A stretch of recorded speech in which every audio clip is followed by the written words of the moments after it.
राम राम बच्चों। आज हम भगवान विष्णु के जिस अवतार की कथा को सुनने जा रहे हैं उस अवतार का नाम है कच्छप अवतार।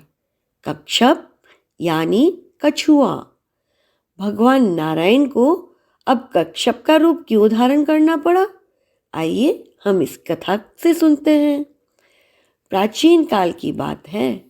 एक बार ऋषि दुर्वासा को एक पारिजात पुष्प की दिव्य माला मिली थी। वह माला उन्होंने देवराज इंद्र को पहनाई। देवराज ने वह माला ऐरावत हाथी को पहना दी। ऐरावत ने उस माला को उतारकर जमीन पर फेंक दिया और उसे अपने पांव से कुचल दिया।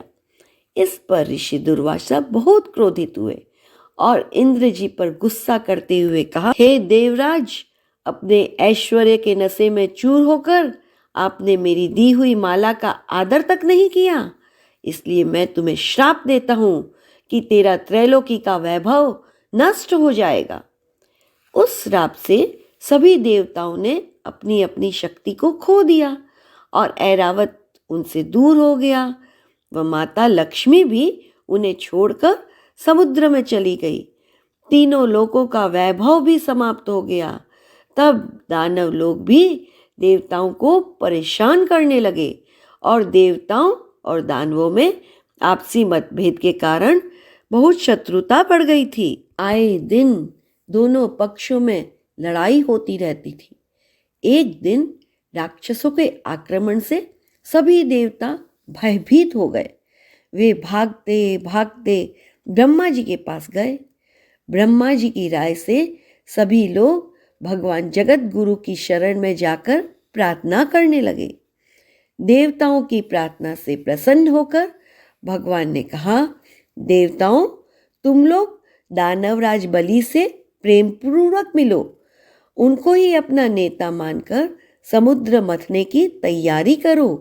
समुद्र मंथन में अंत में अमृत निकलेगा, उसे पीकर तुम लोग अमर हो जाओगे। यह कहकर भगवान अंतर्धान हो गए। इसके बाद देवताओं ने बलि को नेता मानकर वासुकी नाग की रस्सी बनाई और मंदराचल पर्वत को मथानी बनाकर समुद्र मंथन शुरू किया। परंतु जैसे ही मंथन शुरू हुआ कि मंदराचल ही समुद्र में डूबने लग गया। सभी लोग बहुत परेशान हो गए। अंत में निराश होकर सभी ने भगवान का सहारा लिया। भगवान तो सब जानते ही थे। उन्होंने हंसकर कहा, सब कार्यों के प्रारंभ में सर्वप्रथम गणेश की पूजा करनी चाहिए। बिना उनकी पूजा के कार्य सिद्ध नहीं होता। यह सुनकर वे लोग गणेश जी की पूजा करने लगे। उधर गणेश जी की पूजा हो रही थी, इधर लीलाधारी भगवान ने कच्छप रूप धारण कर मंदराचल को अपनी पीठ पर उठा लिया। तत्पश्चात समुद्र मंथन शुरू हुआ। मथते मथते बहुत देर हो गई, अमृत नहीं निकला। तब भगवान ने सहस्त्रबाहु मतलब स्वयं के 1000 हाथ बनाकर स्वयं ही दोनों तरफ से समुद्र को मथना प्रारंभ कर दिए। उसी समय हलाहल विष निकला, जिसे पीकर भगवान शिव नीलकंठ कहलाए। इसी प्रकार समुद्र में से कामधेनु गाय निकली, उच्चश्रवा नामक घोड़ा निकला, ऐरावत हाथी निकला, कौस्तुभ मणि निकली, कल्पवृक्ष, अप्सराएं व भगवती लक्ष्मी जी, वारुणी, धनुष, चंद्रमा, शंख, धन्वंतरी और अंत में अमृत निकला। अमृत के लिए देवता और दानव दोनों झगड़ने लगे। तब भगवान ने अपनी लीला से अमृत देवता को ही दिया।